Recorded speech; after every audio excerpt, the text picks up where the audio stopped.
Wake up, little bird, and listen to the signs. The creaking in the world in this moment means that you are in my time. I think the thing about, old people, if you like, if we can call them that, is that they are, they're kind of, to me, they're kind of like Socrates or Plato. They have incredible experience and incredible wisdom. But of course, because of the kind of world that we live in, it's really useless. Most people aren't that interested in what old people think or, how they see the world. And I think a lot of that's to do, because of the fact that their bodies have degraded, and yet their minds are really full to capacity. Down to the town, and we'll hang around till the sun goes down. Till the sun goes down.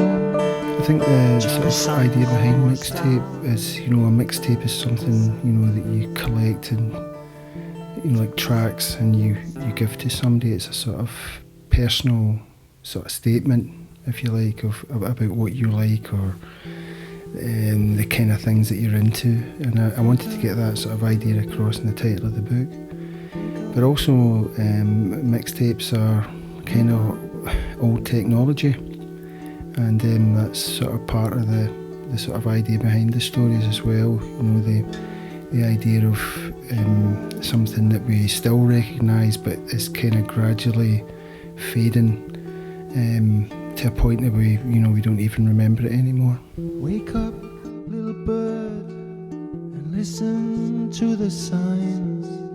The other sort of location that features a lot in these stories is the hospital, which I portray as, I suppose, in the books as a very sort of, it's like a huge white cave, a never-ending cave, where people sort of get lost.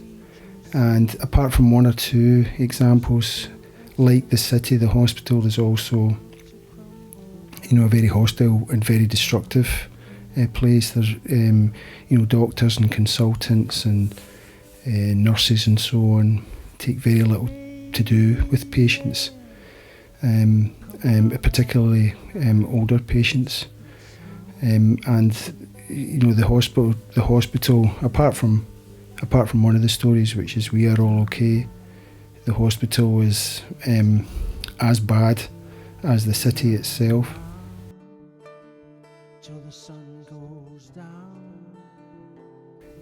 Although City 2 migration had been underway for several years, it still felt strange to Seth, passing along the broad, deserted avenues where most of the tall poplars had been uprooted and placed side by side.